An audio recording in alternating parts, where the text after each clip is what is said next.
అంటే ఎన్ని రోగాలు చెప్పండి, అసలు చెప్పలేనన్ని రోగాలు. వాటి ద్వారా నేను ఈ మార్గంలోకి రావడం జరిగింది. ఆ బాధని భరించలేక, నా బాధని చూడలేక ఆయన తన ఫ్రెండ్ ద్వారా ఉచిత ధ్యాన శిక్షణ కేంద్రానికి వెళ్లి సత్యం తెలుసుకొని ఆ జ్ఞానాన్నంతా నాకు ఇచ్చి అక్కడికి నన్ను తీసుకెళ్లి, నా భాగ్యం ఏంటంటే నా భర్త ద్వారా నాకు ఈ భాగ్యం దొరికింది. అది దొరికిన దాన్ని నేను గట్టిగా పట్టుకొని సాధన చేసి 2011 నుంచి 2024 వరకు ఏమొచ్చినా ఇప్పటి వరకు ఒక టాబ్లెట్ వేయలేదండి, ఒక గోళీ వేయలేదు, ఒక సూది తీసుకోలేదు. నేను ఎంత తపనతో ఎంత సాధన చేసినో, ఎంత కఠినంగా చేసినో, నేను 21 రోజు ఒక గదిలో ఉండి మౌన ధ్యానం చేసినానండి. ఎందుకంటే నేను సత్యం తెలుసుకోవాలి, భగవద్గీత నాకు అర్థం కావాలి. ఒకప్పుడు భగవద్గీత చదివిన నాకు అర్థం కాలేదు. అప్పుడు నాకు అర్థమైంది భగవద్గీత అసలు మామూలు మనిషికి ఎందుకు అర్థం కాదు అంటే మన స్థితి వేరు, భగవద్గీత స్థితి వేరు. భగవద్గీత యోగులు ఇచ్చిన స్థితి. కృష్ణుడంటే ఒక యోగీశ్వరుడు, వ్యాసుడంటే సాక్షాత్తు భగవంతుడు, అలాగే వినాయకుడు. వీరి ముగ్గురి ద్వారా వచ్చిన గీతే భగవద్గీత. నాకెందుకు అర్థమైతే లేదు, నన్ను నేను ప్రశ్నించుకున్న రోజు నా సాధన పెంచాలి అన్న విషయం నా గురువు ద్వారా నేను తెలుసుకొని సాధనను పెంచి 24 గంటలు, 12 గంటలు, 10 గంటలు, 3 గంటలు, 5 గంటలు సాధనని పెంచి పెంచి పెంచి నా స్థితిని మార్చుకొని అప్పుడు భగవద్గీత చదవడం స్టార్ట్ చేసినాను. అప్పుడు భగవద్గీత అర్థమైంది. ఒకప్పుడు నేను ఇలా పిల్లలందరినీ కూర్చోబెట్టుకొని భగవద్గీత చదివితే పుణ్యం వస్తుంది అన్న ఒక్క కేవలం ఆ పుణ్యం కోసమే నేను చదివేదాన్ని, కానీ నా బుర్రకి ఎప్పుడూ ఎక్కలేదండి. అప్పుడు అర్థం కాదండి. ఏ రోజన్నా మీరు భగవద్గీతను తీయండి, ఇప్పటికీ మనకు అర్థమయ్యే స్థితిలో, మనం అర్థం చేసుకునే స్థితిలో మనం లేము. ఒక శ్లోకం చదువుతామండి, అసలు ఆ శ్లోకం మనకేం చెప్తుంది? భగవద్గీత పారాయణం చేయడం కాదండి, భగవద్గీత ఆచరించే గ్రంథం. పారాయణం చేస్తే మనకేమీ రాదు, చదువుకుంటూ వెళ్ళిపోతాము. కానీ ఆ శ్లోకము మనకేం చెప్తుంది, మననేం చేయమంటుంది? అసలు భగవద్గీతలో 700 శ్లోకాలు ఉన్నాయండి.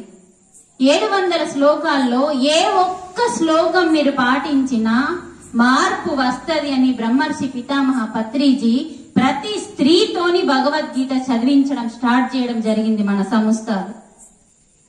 అప్పుడే మాకు భగవద్గీత గొప్పతనం తెలిసిందండి. అంత ముందు భగవద్గీత అంటే పూజించేది, పువ్వులు పెట్టేది, పసుపేసేది, కుంకుమేసేది, మూలకు గుడిలో ఉండేది, దేవుని రూమ్ లో మాత్రమే మూలకు ఉండేది అనుకున్నాం. కానీ బ్రహ్మర్షి పితామహ పత్రిజీ ప్రతి స్త్రీతో భగవద్గీత చదివించిన తర్వాత ఉండాల్సింది గుడిలో కాదు, గుండెల్లో ఉండాలి అన్న సత్యాన్ని మేము తెలుసుకొని ఆ యొక్క భగవద్గీతని చదువుతూ ఇప్పుడు మా గుండెల్లో పెట్టుకొని ప్రతి గ్రామంలో ఉన్న ప్రతి స్త్రీతోని భగవద్గీత చదివిస్తూ వాళ్ళ దుఃఖాన్ని వాళ్ళ ద్వారా, వాళ్ళ జ్ఞానం ద్వారా తొలగించుకోవాలన్న సత్యాన్ని అందరికీ పంచడం జరుగుతుంది.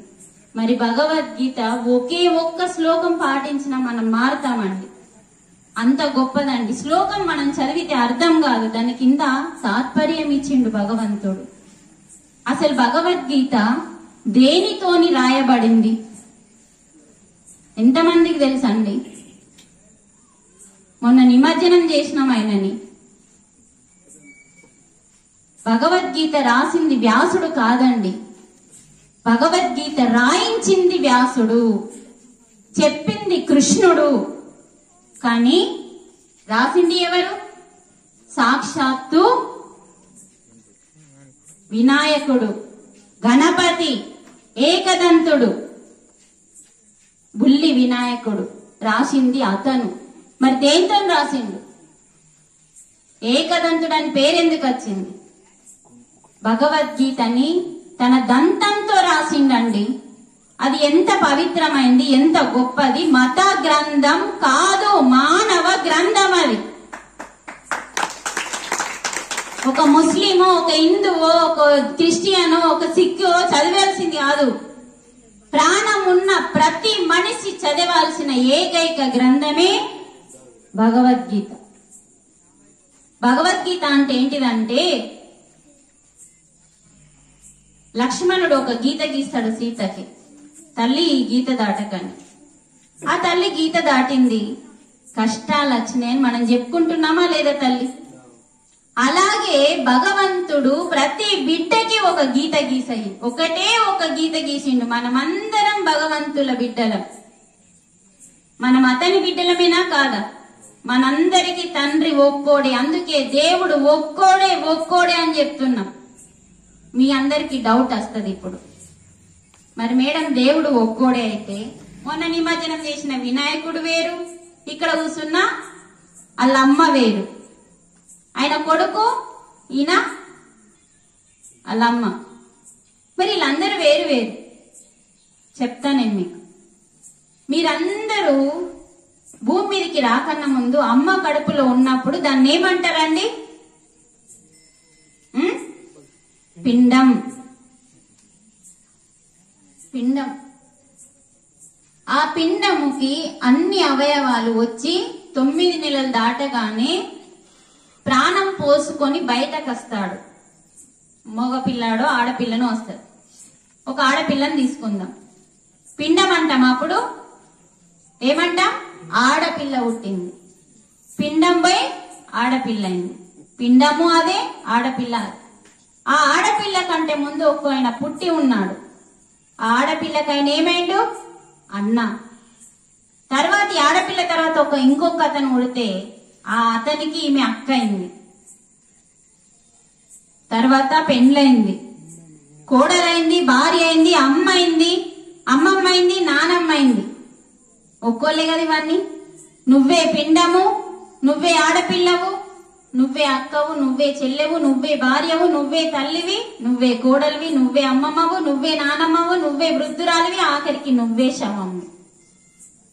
అంటే నువ్వు ఒక్కదానివి, మామూలు నువ్వు ఒక్కదానివి. ఇన్నేషాలు వేసినప్పుడు ఈ బ్రహ్మాండాన్ని నడిపించే పరమాత్మ ఈ సృష్టిని నడిపించడానికి ఒక్కొక్క అవతారాన్ని, ఒక్కొక్క రాక్షసుని సంహరించడానికి ఇన్ని అవతారాలు వేయాల్సి వస్తుంది. ఉన్నది ఒక్కటే చైతన్యం. దుర్గామాత అంటే రూపం కాదండి, శక్తి. శక్తి స్వరూపిణి, ఆది పరాశక్తి. ఆది పరాశక్తి అంటే పార్వతి కాదండి, అంతటా నిండి ఉన్న శక్తి. ఆది అంటే మొదలు, ఆది పర అంటే అంతటా నిండి ఉన్న శక్తే. ఆ శక్తి మన సృష్టిని నడిపిస్తుంది. అదే భగవంతుడు. భగవంతునికి రూపం లేదు, నామం లేదు, ఆకలి లేదు, ధూప లేదు. అవన్నీ మన కోసమే. అందుకనే భగవద్గీత ఎంత గొప్పదో మనం తెలుసుకోకపోతే మనల్ని చూసి నవ్వుతున్నారు వేరే మతస్థులు. మన ఇంట్లో భగవద్గీత లేదు అంటే మనం ఏమనుకోవాలో చెప్పండి. మన ఇంట్లో ఒకవేళ భగవద్గీత ఉంటే బూజులు పడుతుంది.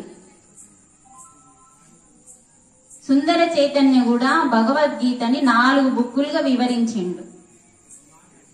ప్రతి ఒక్క గురువు అర్థం అవ్వట్లేదన్న కదా భగవద్గీతని వివరించి చదవండి, చదివితే సరిపోదు, చదువుతున్నామన్న అహం వస్తుంది, చదువుతున్నామన్న అహం రావద్దు.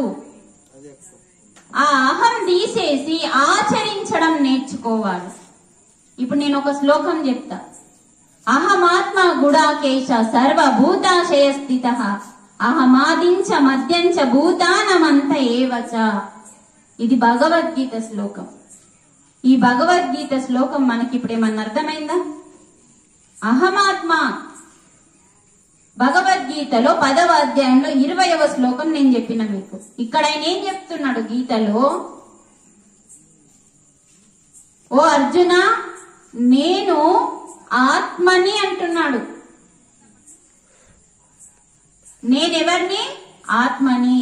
సర్వభూత క్షయస్థిత అంటే ఈ లోకంలో ఉన్న అన్ని జీవులలో, అన్ని ప్రాణులలో, వారి హృదయంలో నేనే నివసిస్తున్నాను అని చెప్తున్నాడు ఆ శ్లోకంలో. సృష్టించింది నేనే, నడిపించేది నేనే, అంతం చేసేది నేనే. ఇంత చక్కటి శ్లోకంలో మనం తెలుసుకోవాల్సిన సత్యం ఏందో చెప్పండి. మీరు ఇప్పుడు నేను శ్లోకం చెప్పినా అర్థం చెప్పినా ఇక్కడ మనం తెలుసుకోవాల్సిన సత్యం ఏంది ఈ శ్లోకంలో ఒక్కసారి చెప్పండి. చెప్పాలి. శ్లోకం చెప్పిన మీనింగ్ చెప్పిన విన్నారా? అసలు ఉన్నారా ఇక్కడ? ఏం చెప్పినా అంతా దుర్గామాత ఇన్నది. మా అందరి పొత్తుల దుర్గామాత ఇంటది. చూడండి, నేను ఈ రాత్రి పూట చకా చకా చక్క పనులన్నీ చేసుకుని ప్రతిరోజు 1 గంట అవుతుందండి మాకు. దుర్గా నవరాత్రులు ఎప్పుడు స్టార్ట్ అయినాయో ప్రతిరోజు 2 క్లాసులండి.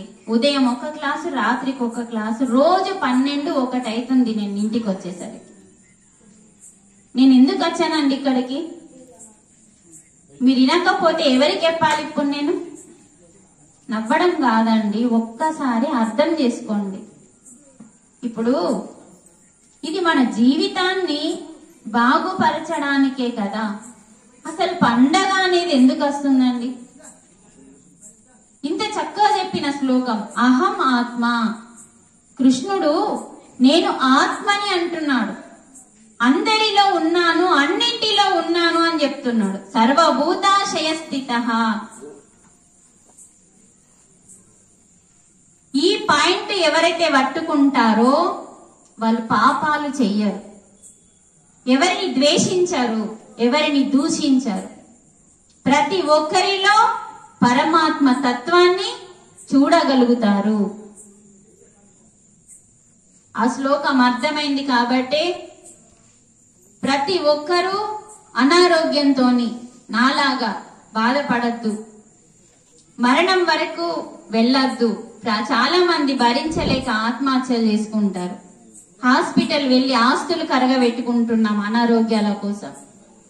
అలాంటి స్థితి ఎవరికి రాకూడదు అన్న ఉద్దేశంతో ప్రతి గ్రామము దాదాపు 5 జిల్లాలండి. మన ఆదిలాబాద్ జిల్లాలో తక్కువ తిరుగుతాను నేను, ఎందుకంటే మన ఆదిలాబాద్ జిల్లాలో శ్రద్ధ తక్కువ. మాది మాకే అంటారు, మీది మీకే అంటారు. కానీ కరీంనగర్ జిల్లా, నిజామాబాద్ జిల్లా, కామారెడ్డి జిల్లా, ఇవన్నీ జిల్లాలు ఎంతమంది మార్పు వచ్చిందో. ప్రతి ఒక్కరు శాకాహారిగా మారి ధ్యానం చేస్తూ వాళ్ళ రోగాలని వాళ్ళే తగ్గించుకొని భగవద్గీత పారాయణం చేస్తున్నారు, వాళ్ళు చదువుతున్నారు, ఆచరిస్తున్నారు. ఎప్పుడైతే మాది మీది అంటామో భగవంతుడు నీకు దూరం అవుతాడని సత్యం తెలదా అండి? మీకు తెలుసా తెలదా? మాది మీది ఈ 2 నాది నీది ఇవి తీసేయాల. అందుకనే ధ్యానం అసలు మనిషిని ఏం చేస్తుంది? ఇప్పుడు ఇక్కడ ఎంత నీటిగా ఉందో చూడండి, ఏ చెత్త లేదండి. కానీ ఈ 9 రోజులు మాత్రం ఇక్కడ ఏం చేస్తాం? మనం నీటిగా చేస్తాం, అంటే ఊడుస్తాం. తర్వాత కొంచెం ఇంత నీటిగా చేస్తాం. ఆ తర్వాత 9 రోజుల తర్వాత అంటే ఇక్కడ మనం ఒక ప్రోగ్రాం ఉందని ఇక్కడ ఎంత నీట్గా చేస్తామో అక్కడ మనం కూర్చోగలుగుతాం, లేకపోతే కూర్చోలేము. నీటిగా లేని దగ్గర మనం ఎలా కూర్చోలేమో భగవంతుడు కూడా నీ అంతరంగంలో శుద్ధి లేకపోతే ఉండడు. అందుకనే చెప్తున్నా, నీ హృదయంలో వడ్ల గింజ మొనంత, వడ్ల గింజ మీ అందరికీ తెలుసు. ఆ వడ్ల గింజ మొన సూక్ష్మంగా ఉంటుంది. అంత సూక్ష్మంగా నీ హృదయంలో నేను నివసిస్తున్నాను ఆత్మగా. ఆ ఆత్మే నీ ప్రాణము. ఆ ఆత్మ పక్క జరిగితే నీ ప్రాణం ఎలా పోతుందో ఆ ఆత్మని నేనే. అందుకే కదా శవాన్ని మనం మొక్కుతున్నాము. ప్రతి ఒక్కరు శవాన్ని మొక్కడానికి కారణం ఏంటి? అందులో నుంచి ఆత్మ వెళ్ళింది, ఆత్మ అక్కడ ఉంది కాబట్టి, ఈ ఆత్మే ఆ పరమాత్మ కాబట్టి. కాకపోతే ఆత్మ ఎదిగిన ఆత్మలు అక్కడ ఉండవు, వెళ్ళిపోతాయి. ఎదగని ఆత్మలు అక్కడ ఆగిపోయి ఆ ఇల్లు చుట్టూ తిరుగుతూ ఉంటాయి. అందుకు మనం మొక్కుతున్నాము. ఎంతో పవిత్రంగా భావిస్తాము మరణాన్ని. ఫస్ట్ మన అంతరంగం శుద్ధి జరుగుతుందండి.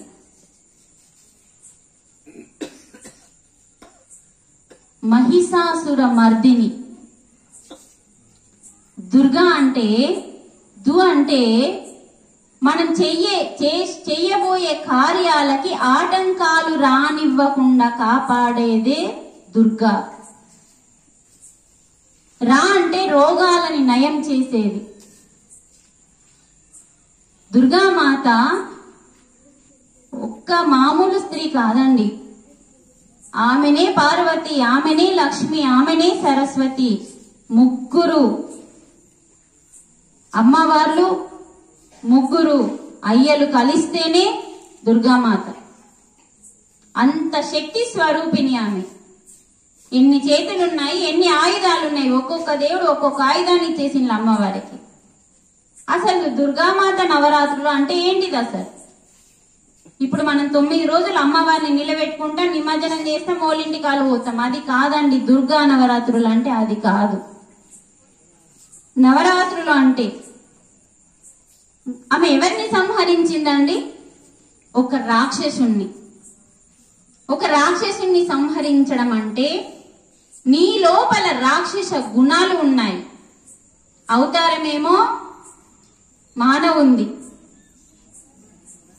గుణాలు రాక్షసులే. మరి ఎందుకండి అంటే ఈ యుగాన్ని పరిపాలిస్తుంది రాక్షసుడు కాబట్టి. మనదేం లేదండి అక్కడ. ఈ యుగాన్ని పరిపాలించేది రాక్షసుడు. ఒక ఇంట్లో తల్లి బూతు మాటలు మాట్లాడితే బిడ్డ కూడా బూత్ ఎలా నేర్చుకుంటాడో, ఒక తల్లి ఇంట్లో మంచి మాటలు నేర్పిస్తే బిడ్డ ఎలా మంచి మాటలు నేర్చుకుంటాడో, అలాగే ఈ యుగాన్ని పరిపాలించేది రాక్షసుడు కాబట్టి, కామంతోని, క్రోధంతోని, లోభంతోని పరిపాలిస్తున్నాడు కాబట్టి మన అంతరంగంలో ఉన్న గుణాలు కూడా రాక్షస గుణాలే. ఆ రాక్షస గుణాలని 9 గుణాలు ఉన్నాయండి మన లోపల. మనకి బహిర్ముఖము. బహిర్ముఖము అంటే బయట, అంతర్ముఖము అంటే లోపల. చూడండి, ఈ రాత్రికి చాలా శక్తి ఉంటదండి. రాత్రికి చాలా శక్తి ఉంటుంది. పగటి కంటే ఎక్కువ శక్తి రాత్రికి ఉంటదండి. ఎందుకంటే యోగులందరూ ఉదయం పూట, పగలు పూట నిద్రపోతారు. యోగులు రాత్రి మొత్తం యోగంలో ఉంటారు, సాధనలో ఉంటారు. ఎందుకంటే ప్రపంచం మొత్తం పండుకొని ఉంటుంది. అప్పుడు నెగిటివ్ ఎనర్జీస్ తక్కువగా ఉంటాయి రాత్రి పూట. అందుకని సాధన చేసే వారికి రాత్రి ఎక్కువ ఉపయోగించుకుంటారు. ఇక్కడ మనకి నువ్వు పొద్దున్నే ఎన్ని పూజలనే వేసుకో దుర్గామాతకి, కానీ చాలా చాలా ముఖ్యమైనది రాత్రి. ఈ రాత్రి అసలు ఈ అమ్మవారిని మనం ఎందుకు పూజించడం స్టార్ట్ చేసినాం? అసలు దుర్గామాత ఎక్కడ నివాసం ఉందండి చెప్పండి? విజయవాడలో. అవునా? విజయవాడలో కీలుడు అనే యక్షుడు తపస్సు చేసి అమ్మని తన హృదయంలో ఉంచుకోవాలనుకున్నాడు. హృదయంలో ఉంచుకోవాలనుకుంటే, నువ్వు పర్వతంగా కృష్ణానది ఒడ్డున నువ్వు ఒక పర్వతంగా మారిపో, అక్కడ నేను స్థిర నివాసం ఏర్పరచుకుంటాను అని చెప్పి ఆ కీలుడికి చెప్తుంది. అప్పుడే మహిషాసుర మర్దిని అతన్ని రాక్షసుడు తపస్సు చేసి బ్రహ్మ ద్వారా వరం కోరుకుంటాడు. ఏంటా వరం? నాకు మరణం వద్దు అంటాడు, ఉండకూడదు అంటాడు. అది సాధ్యం కాదు అంటాడు బ్రహ్మ. అలా సాధ్యం కానప్పుడు పురుషుని ద్వారా నాకు మరణం ఉండకూడదు. పురుషుని ద్వారా మరణం ఉండకూడదు అంటే మరి మరణం ఎలా కోరుకున్నాడు మహిషాసుర మర్దిని అంటే, అసురుడు స్త్రీ అనేది తక్కువ అంచనా వేసిండు స్త్రీని. స్త్రీ ఒక అబల అని, ఆ స్త్రీ ద్వారా నాకు మరణం కావాలి అని కోరుకుంటాడు. అప్పుడే సరస్వతి, బ్రహ్మ, విష్ణు, లక్ష్మి, పార్వతి పరమేశ్వరులు వీళ్ళందరూ ఏకమైతే వచ్చిన దేవే దుర్గామాత. అన్ని శక్తులతో తయారైన మాత దుర్గామాత. అలాంటి మాతని ఆ మహిషాసురుని మర్దిని కోసం మనకు అవతారం ఎత్తింది. ఒక్కొక్క రాక్షసుని వధించడానికి ఒక్కొక్క అవతారం ఎత్తుతున్నారు దేవుళ్ళందరూ. ఉన్నది ఒక్కోడే. నువ్వేలా పిండంగా ఒక్కదానివే ఉన్నావో అలా మనకి ఆ కృష్ణా నది ఒడ్డున విజయవాడలో తన స్వయంగా స్థిర నివాసం ఏర్పరిచింది. చూడండి, తపస్సు చేసి సాక్షాత్తు దేవుళ్ళని ఆహ్వానించుకున్నారంటే ధ్యానం చేసి. మనమైతే ఫస్ట్ ఆరోగ్యం పోగొట్టుకున్న చాలండి, దేవుళ్ళ సంగతి మళ్ళా. మనకి మన ఇంట్లో అన్ని ఉన్నాయి కానీ ఆరోగ్యం లేదండి. ఎంతమంది ఆరోగ్యంగా ఉన్నారు చేతిలో ఆట? అసలు నాకు ఏ నొప్పి లేదు, ఏ బాధ లేదు అన్నోళ్ళు చేతిలో ఆటండి. మానసికంగా కూడా రోగమేనండి. శరీరానికి రోగం రావడానికి కారణం మనస్సు. మనస్సుకు మానసికంగా రోగం రావడానికి కారణం మన అరిషడ్ వర్గాలు. అంటే ఇక్కడ ధనం ఉంటే మహాభాగ్యం అన్నారా, ఆరోగ్యం ఉంటే మహాభాగ్యం అన్నారా? ఆరోగ్యమే అంటే ఏంటిది? ఆరోగ్యమే మహాభాగ్యం అంటే ఏంటిది? ధనం ఉంటే ఆరోగ్యాన్ని కొనుక్కోలేము, కానీ ఆరోగ్యం ఉంటే ధనాన్ని ఎలాన్నా సంపాదించుకోవచ్చు. అందుకనే పెద్దవాళ్ళు చెప్పిన ఏ మాట పొల్లు పోదండి. ఫస్ట్ మనం ధ్యానము చేసి 9 రోజులు, ఇక్కడ 9 నవరాత్రులలో మేము ఇంట్లో స్టార్ట్ చేసినామండి. ప్రతి దసరాకి 9 నవరాత్రులలో దీపం పెట్టి, ఆ దీపం పెట్టిన తర్వాత మేము వీలైన వాళ్ళందరూ ఒకే చోట ధ్యానం చేయడం మేము ఇంత ముందు స్టార్ట్ చేసినాం. 9 రోజులు మేము సాధన చేసి మేము ఎన్ని రోగాలని నయం చేసుకున్నాము. మరి 9 గుణాలు ఏంటి ఒకసారి చూద్దాం. 9 రాత్రులు 9 గుణాలని తొలగించుకోవడానికి ఈ 9 నవరాత్రులు మనకు ఈ పండగని ఏర్పాటు చేసింది. మనకున్నది కామము, క్రోధము, లోభము, మదము, మోహము, మాచర్యము, తమో గుణము, రజోగుణము, సత్వగుణము. ఇలా 9 ఉన్నాయండి. ఒక్కొక్క రోజు అమ్మవారికి పూజ చేసి మనము అమ్మవారి పాదాల దగ్గర ఒక గుణాన్ని వదలాలి. అత్యాస, కామం అంటే స్త్రీ మీద వ్యామోహం కాదండి, అది చిన్న భాగం. అందులో అత్యాసలు, మనకు ధనం కావాలని అంటే ఆర్థిక పరిస్థితి ఎలా ఉన్నా మనం సంపాదించుకునే స్థితిలో ఉన్నా లేకపోయినా ఆశలు అనేటి, కోరికలు అనేటి పెరిగిపోతుంటాయి. దానివల్ల దాన్ని తీర్చుకోలేని స్థితిలో ఉన్నప్పుడు క్రోధం వస్తుంది, అంటే కోపం వస్తుంది. ఈ కోపం రావడం వల్ల ఏం నశిస్తున్నామో ఇప్పుడు మీరందరు చెప్పాలి. కోపం వస్తుంది మనకి, అప్పుడు మనం ఏం పోగొట్టుకుంటాం చెప్పండి? మనకు కోపం వచ్చినప్పుడు మనం ఏం తొలగించుకుంటాం, ఏం పోగొట్టుకుంటామండి? మనశ్శాంతి, ఇంకా వివేకాన్ని, విచక్షణని, బుద్ధిని. మీరు కోపం వచ్చినప్పుడు గమనించండి, నవ్వొస్తున్నది మీ అందరికి.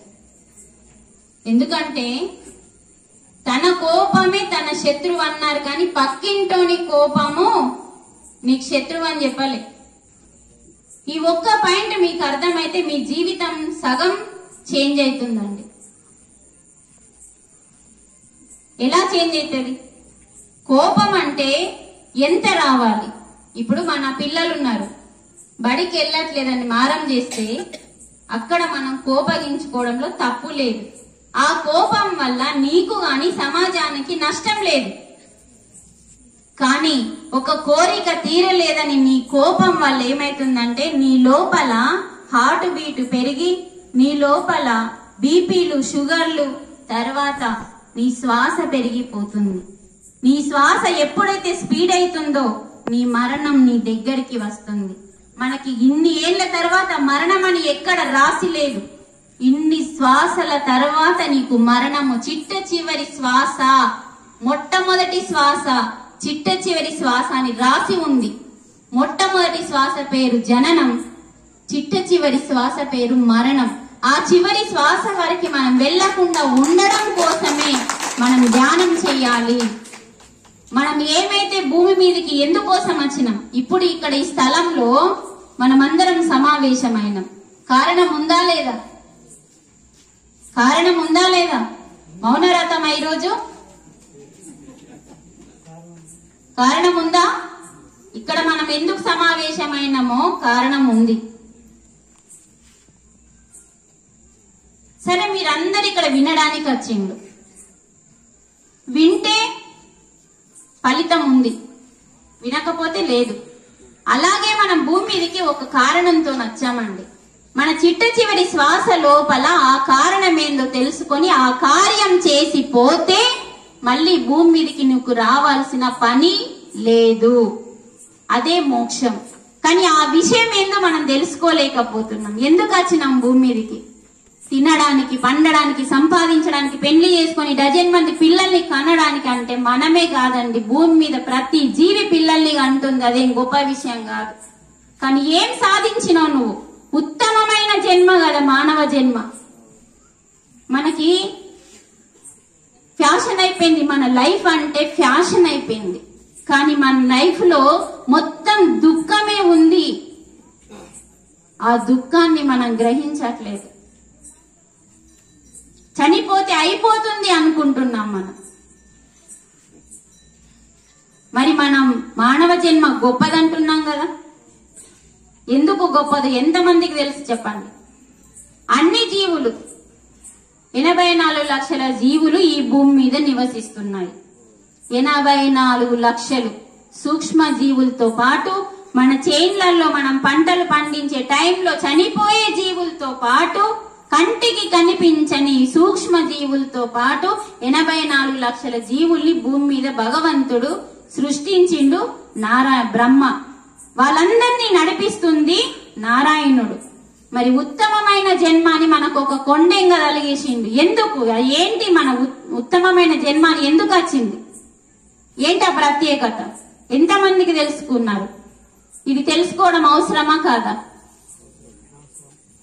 చెప్పండి. అవసరమే. కానీ ఎందుకు ఉత్తమమైన జన్మ? తెలుసు కొందరికి, చెప్పడానికి భయం, సిగ్గు. ఈ రెండు ఎవరికైతే ఉంటాయో ఎప్పటికీ ఎదగరండి. ఫస్ట్ శత్రువే భయం. తప్పైనా సరే నేను చెబుతాను అని చెప్పాలి. అప్పుడు ధైర్యం స్టార్ట్ అవుతుంది. ధైర్య లక్ష్మి వస్తుంది నీ లోపల. మన లోపల అష్టలక్ష్మిలు ఉన్నాయండి. సంతాన లక్ష్మి నీ లోపల లేకపోతే నువ్వు అమ్మవెట్లవైనావు. విద్యాలక్ష్మి లేకపోతే చదివేట్లా వచ్చింది. ధైర్య లక్ష్మి కూడా ఉంది. కానీ భయం అనే శత్రువు దాన్ని కప్పేసింది. ఆ భయాన్ని తొలగించేది కేవలం ధ్యానం మాత్రమే. అందుకని మానవ జన్మ ఎందుకు గొప్పదో ఒక్కసారి తెలుసుకుందాం. అన్ని జీవులని గమనించండి. ఏ జీవికి ఆలోచించే శక్తి లేదు. వింటున్నారా? ఆలోచించే శక్తి ఏ జీవికి లేదండి. అది కేవలం సహజంగా జీవిస్తుంది. దొరికింది తింటుంది.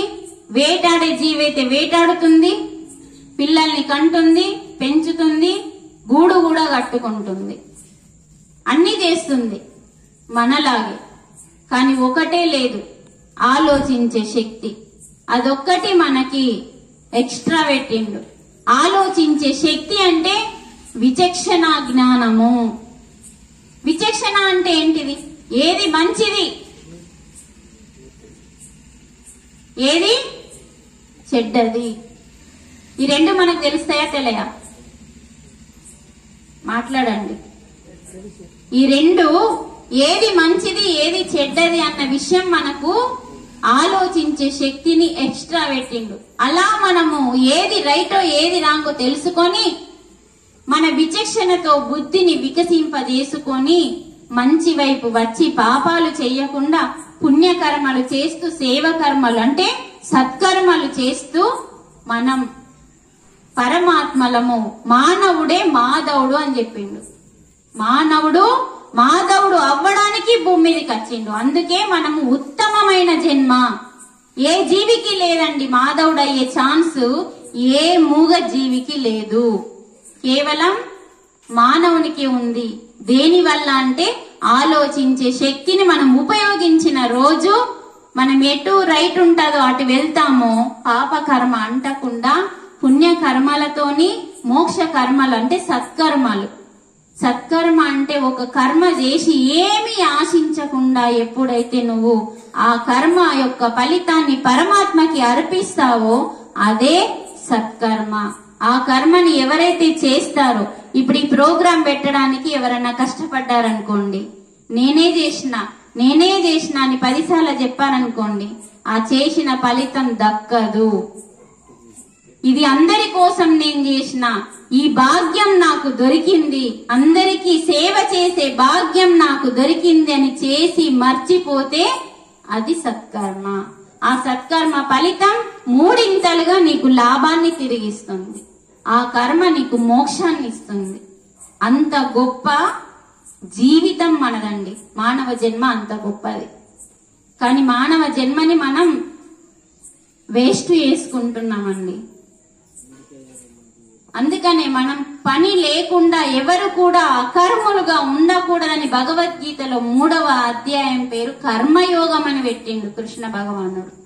ప్రతి మనిషి కాళ్ళు చేతులు మంచిగా ఉన్న ప్రతి మనిషి కర్మ చెయ్యాలి, పని చెయ్యాలి. ఆ పని యొక్క ఫలితాన్ని పరమాత్మకి వదలాలని చెప్పిన యోగమే కర్మయోగము గీతలో. మరి ధ్యానం అనేది శ్వాస మీద, ఎందుకు శ్వాస మీద పెట్టాలి అంటే మనస్సు చంచలం కదా, మనస్సు మన మాట వినదు. ఆ మనస్సుని కట్టడి చేసే ఒకే ఒక ఆయుధమే శ్వాస. ఈ శ్వాసలో ఏముంది అంటే మన ప్రాణాన్ని నిలిపే శక్తి పరమాత్మ ఆ శ్వాసలో పెట్టిండండి. అందుకనే 2 కనుబొమ్మల మధ్యలో నుంచి మన శ్వాస మొదలవుతుంది. మనకు వీర బ్రహ్మం గారు చూపిస్తారు. మన శ్వాస 12 అంగుళాలు ఉంటుంది.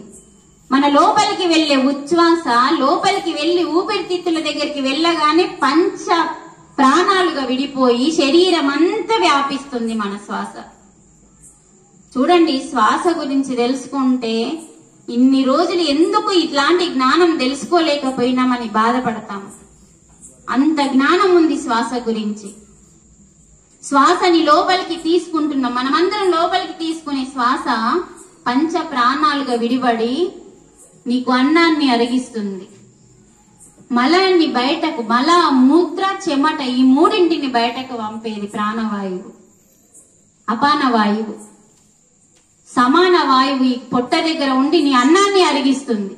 శ్వాసే సరిగా పనిచేయకపోతే మల విసర్జన, మూత్ర విసర్జన రాగండి, అన్నము అరగదు, హార్ట్ ప్రాబ్లం వస్తుంది, నీకు థైరాయిడ్ ప్రాబ్లం వస్తుంది, నీ శరీరం అంతా మొత్తం శరీరంలో ఉన్న ప్రతి అవయవము చెడిపోతుంది శ్వాస సరిగా నడకపోతే. అందుకనే శ్వాస మీద ధ్యాస పెట్టి మనసుని శూన్యం చేయాలి. ఆ మనసుని ఎప్పుడైతే మనం శూన్యం చేస్తామో అప్పుడు మనము ఆత్మ దగ్గరికి, ఆత్మ మీద ఉన్న పొరలు మెల్లిమెల్లిగా వెళ్ళిపోతూ ఉంటాయి. ఆత్మ పైన మనస్సు అనే పొరలు 4 పొరలు ఉన్నాయండి. ఒకటి మనసు, అహంకారము, బుద్ధి, చిత్తము. వీటిని తొలగించాలి. అవి తొలగించాలి అంటే బయట మందులు లేవు మనసుకి, మన అంతరంగంలో పెట్టిండు పరమాత్మ. ఏకాదశి అంటే ఎంతమందికి తెలుసండి? ఏకాదశి ఎన్ని రోజులకు ఒక్కసారి వస్తుంది అమ్మా? ఏకాదశి ఎన్ని రోజులకు ఒకసారి వస్తుంది? 15 రోజులకి ఒకసారి వస్తుంది. ఆ ఏకాదశి అంటే ఏంటిదంటే మన అంతరంగంలో ఉన్న మనసుని, బయట ఉన్న ఇంద్రియాలని, కర్మేంద్రియాలని, జ్ఞానేంద్రియాలని అన్నింటినీ వశం చేసుకొని సాధన చెయ్యడమే ఏకాదశి అంటే. అందుకే శ్రీమన్నారాయణునికి ఏకాదశి అంటే ఇష్టం. మనస్సుని, మన కర్మేంద్రియాలని, జ్ఞానేంద్రియాలని అన్నింటినీ వశం చేసుకోవడమే ఏకాదశి. ఆ రోజు చక్కటి వ్రతం చేయొచ్చండి. అంత గొప్ప వ్రతం మళ్ళీ ఇక్కడ లేదు. ఏకాదశి వ్రతం అంత గొప్పది అంటే ఏకాదశి వ్రతము అంటే నీ కర్మేంద్రియాలని, నీ జ్ఞానేంద్రియాలని, నీ మనస్సు అనే అంతరేంద్రియాన్ని నీ వశం చేసుకోవడమే వ్రతం అంటే. ఇంద్రియాలని నీ ఆధీనంలో ఉంచుకోవడం. అవి లేకనే కదా మనం ఏ కర్మ చేస్తున్నామో అర్థమైతలేదు. మనం ధ్యానం చేస్తే అమ్మ మన శరీరం శుద్ధి జరుగుతుంది. ఫస్ట్ మనకు వచ్చే గిఫ్ట్ ఏంటంటే ఆరోగ్యం. అసలు ధ్యానం చేస్తే ఎలా ఆరోగ్యం వస్తుంది అంటే శ్వాస మీద మనం ఎప్పుడైతే ధ్యాస పెడతామో మనస్సులో వచ్చే ఆలోచనలు జీరో అయినప్పుడు మన బ్రహ్మరంధ్రం ఓపెన్ అవుతుంది. అప్పటి వరకు బ్రహ్మరంధ్రం ఎవరికి ఓపెన్ కాదండి. మన శరీరంలో 11 రంధ్రాలు ఉన్నాయండి. మన శరీరంలో ఉన్న ముఖ్యమైన రంధ్రాలు నవరంధ్రాలు. నవగ్రహాలు మనం గుడిలో ఉన్నాయని గుడి చుట్టూ గిర్రా గిర్రా తిరుగుతున్నాం, కానీ ఆ నవగ్రహాలు ఆదిత్యాయాచ సోమాయ మంగళాయ బుధాయ చ గురు శుక్ర శని భ్యచ్చ రాహవే కేతవే నమః అని మన శరీరంలో 2 కళ్ళు, 2 చెవులు, 3 రంధ్రాలు, 2 6, నోరు 1 7, మలమూత్ర విసర్జన 2, 9 రంధ్రాలని నువ్వు ఇక్కడ కూర్చొని ఆ 9 రంధ్రాలని మూసేస్తే ముఖ్యమైన రంధ్రం 10వ రంధ్రం ఓపెన్ అవుతుంది. అందుకని నవగ్రహాల యొక్క అంతరార్థం గుడిలో తెలుసుకోవాలి. మనం ఎందుకు మనం దాని చుట్టూ తిరుగుతున్నామంటే ఆ రంధ్రాలని మూసేయాలి. మూసేస్తేనే బ్రహ్మ అనే రంధ్రం మనకి చిన్నప్పుడు తల్లి నూనెంటిన మాడే బ్రహ్మరంధ్రం. ఆ బ్రహ్మరంధ్రం మనకు ఓపెన్ అయ్యి సాధన చేసే వాళ్ళకి మాత్రమే ఓపెన్ అవుతుందండి. అది ఆ రంధ్రం ఓపెన్ అన్న ప్రతి ఒక్కరికి విశ్వశక్తి ఆవాహన జరుగుతుంది. మీరు గమనించండి, మనమందరం ఎక్కువ శాతం చేన్లలో పనులు చేసేవాళ్ళు, లేకుంటే ఇంకేదన్నా జాబ్ చేసేవాళ్ళు, ఏదైనా బిజినెస్ చేసేవాళ్ళు ఉంటారు. ఉదయం నుంచి మనం పని చేస్తున్నప్పుడు అలసిపోయి ఉంటాం. అలసిపోయి ఈ టైం కాగానే ఆటోమేటిక్ గా మనకు హాయిలింపులు వస్తాయి. గమనించండి, రాత్రి నిద్ర అనేది మనిషికి ఒక వరం. ఎవరైతే 10 గంటలకి ఖచ్చితంగా పడుకొని 4 గంటలకి ఎవరైతే లేస్తారో వారికి ఏ రోగం రాదని శాస్త్రం చెప్తుంది. మరి లేసేం చేయాల? 4 గంటలకే మనం సాధన చేయాలి. బ్రహ్మ గడియల్ని మనం వృధా పోనివ్వద్దు. సూర్యకిరణాల కంటే ముందు మనం ఎప్పుడైతే లేస్తామో మన శరీరంలో ఉన్న హార్మోన్స్ అన్ని యాక్టివ్ గా ఉండి ఏ రోగాన్ని రానివ్వకుండా కాపాడే గడియలవి బ్రహ్మ గడియలంటే. మనం 12, 1 అవుతుందండి. మీరు గమనించండి, ఫోన్లు వచ్చినప్పటి నుంచి, సీరియల్ వచ్చినప్పటి నుంచి, టీవీ సీరియల్ వచ్చినప్పటి నుంచి 12 ఇంకా 1 అంటే మగపిల్లలు అలా ప్రవర్తిస్తున్నారు కావచ్చు. 12 అయితే ఖచ్చితంగా. మన నిద్రని భగవద్గీత ఏం చెప్తుందంటే నువ్వు ఎప్పుడు తినాలి, ఏం తినాలి, ఎంత తినాలి, ఎప్పుడు పడుకోవాలి, ప్రతిదీ భగవద్గీత చెప్తుందండి. భగవద్గీతలో ఏముందంటే నువ్వు అసలు జీవితాన్ని ఎలా జీవించాలి, ఎలా జీవిస్తే నీకు పాపం అంటది, ఎలా జీవిస్తే నీకు దుఃఖం ఉండదు, ఎలా జీవిస్తే నీకు రుగ్మతలు రావో అన్నీ ఆ గీతలో ఉన్నాయండి.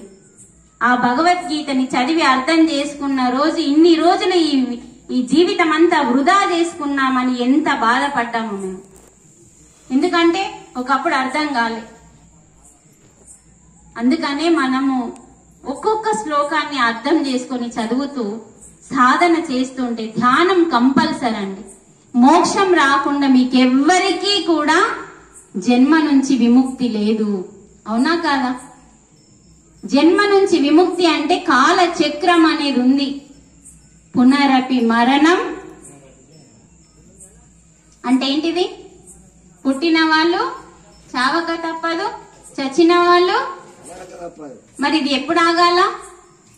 ఎప్పుడు ఆగుతుందంటే జీవుడు దేవుడు వేరు కాదు, ఒక్కటే అనే సత్యాన్ని తెలుసుకొని నువ్వు చేసిన పాప కర్మలన్నీ దగ్ధం చేసుకొని జ్ఞానాన్ని సంపాదించుకున్నప్పుడు జ్ఞానాగ్ని దగ్ధ కర్మాణం అంది భగవద్గీత. జ్ఞానాగ్ని దగ్ధ కర్మాణం అంటే ఏ మనిషికైతే విద్య అంటే ఆత్మ విద్య అండి, బడి విద్య కాదు, బడిలోకి వెళ్లే విద్య కాదు. చాలా మంది చదువుకోని తల్లులు ఉన్నారు కాబట్టి ఆ చదువుకి ఈ చదువుకి సంబంధం లేదండి. ఆత్మ విద్య అంటే నీ గురించి భగవంతుని గురించి తెలుసుకోవడం. మనము మన గురించి తెలుసుకోము, భగవంతుని గురించి కొంచెం తెలుసుకుంటామో లేదా ముందు పక్కింటోళ్ళ గురించి, ఎదురింటోళ్ళ గురించి, వెనుకోళ్ళ గురించి, ముందటోళ్ళ గురించి ఎక్కువ తెలుసుకుంటాం. వాళ్ళు ఏం చేస్తుండ్రు, ఎటు వేయిండ్లు, అటెందుకు అయిండ్లు, ఇటెందుకు అయిండ్లు, వీళ్ళెందుకు వచ్చిండ్లు, వాళ్ళెందుకు వచ్చిండ్లు. మన ప్రవర్తన మన మీద లేదు, మన ధ్యాస మన మీద లేదు. మన మీద మనకు ధ్యాస రావడం కోసమే ధ్యానం అండి. అందుకని మన మీద మనకు ధ్యాస ఎప్పుడైతే ఉంటుందో మనము జ్ఞానం పెరుగుతూ ఉంటుంది. ఆ జ్ఞానం పెరుగుతున్న కొద్దీ మనం చేసిన పాప కర్మలన్నీ దగ్ధమై పరమాత్మకి దగ్గరైతాయి. అదే చెప్తున్నాడు 18వ అధ్యాయంలో మోక్ష సన్యాస యోగంలో అదే చెప్తున్నాడు. సర్వధర్మాన్ పరిత్యాగం, అన్ని ధర్మాలని కాసేపు పక్కన పెట్టి కుటుంబ ధర్మాన్ని, శరీర ధర్మాన్ని, సమాజ ధర్మాన్ని, 3 ధర్మాలని కాసేపు పక్కకు పెట్టి స్వీయ ధర్మాన్ని పాటించు అంటున్నాడు. స్వీయ ధర్మము అంటే నీ ఆత్మ ధర్మము. నీ ఆత్మతో కాసేపు ఉండు. నువ్వెవరితో ఉంటున్నావు రోజు? మనస్సుతో. మనస్సుని శూన్యం చేసి నీతో నువ్వు ఉండడమే ధ్యానం. నీతో నువ్వు ఉండడమే పరమాత్మతో ఉండడం. ఎందుకంటే ఆ పరమాత్మే స్వయంగా నేను ఆత్మని, నీలోనే ఉన్నాను అంటున్నాడు భగవద్గీతలో. ఎంత మందికి భగవద్గీత అర్థమైతే ఈ శ్లోకాన్ని మనం పాటిస్తామండి. పరమాత్మ బయట ఉన్నాడని వెతుకుతున్నాము. ఈ బాటిల్లో కూడా పరమాత్మ ఉన్నాడు, కానీ జడంలో ఉన్నాడు, కదలదు. పరమాత్మ లేని చోట ఎక్కడుందండి? ఉందా? పరమాత్మ లేని చోటంటూ లేదు. కానీ బయట పరమాత్మ యొక్క శక్తి జడంలో ఉంటుంది, కదలదు. ఇప్పుడు విగ్రహం మనం తెచ్చినామా, నడుచుకుంటూ వచ్చిందా? చెప్పండి.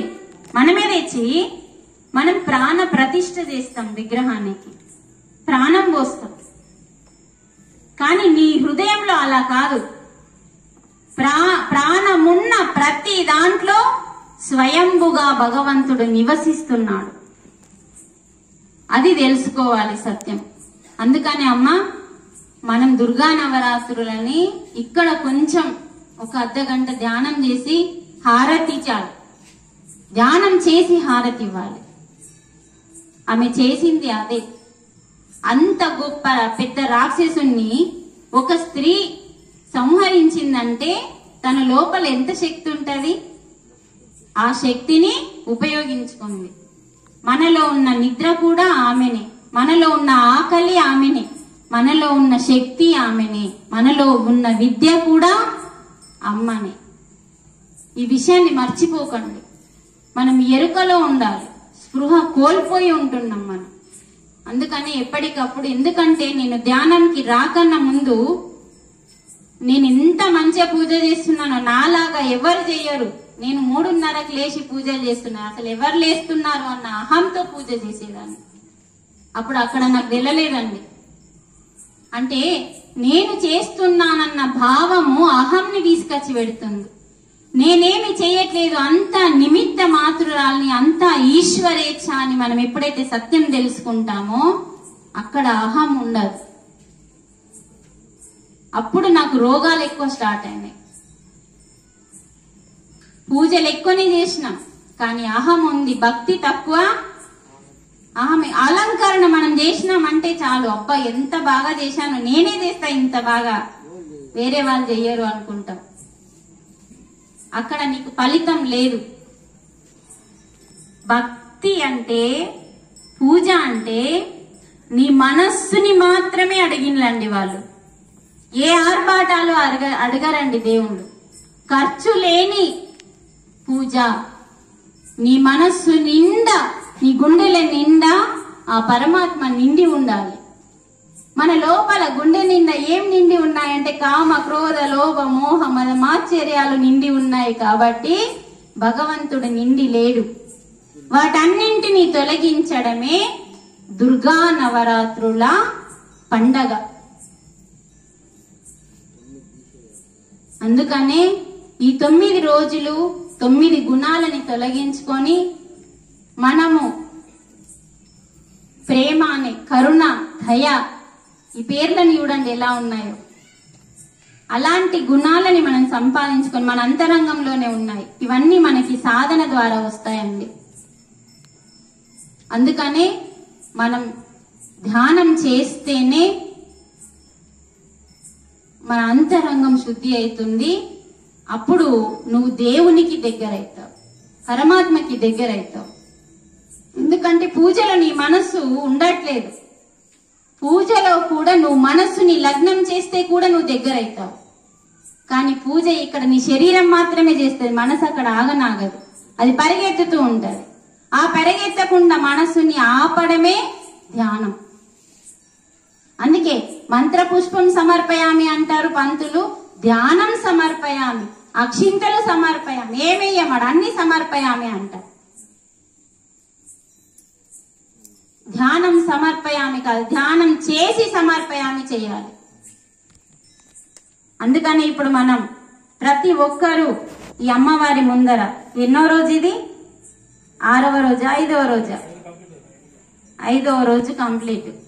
ఈ రోజు మనం కనీసం 9 రోజులలో ఈ ఒక్క రోజన్నా ఒక 10 నిమిషాలు అమ్మవారి ముందర మనం గుండె నిండా అమ్మని ఆహ్వానించి చక్కటి సంకల్పంతో మనం ధ్యానం చేద్దాము ఒక 10 నిమిషాలు. తర్వాత క్లోజ్ చేసుకుందాము. కొంచెం అందరూ దూరం దూరం జరిగి కామ్గా, సైలెంట్గా, అంటే మన ఒకరికి ఒకరు తగలకుండా చక్కగా కళ్ళద్దాలు తీసేయండి. కళ్ళద్దాలు ఉన్న వాళ్ళు తీసేయండి.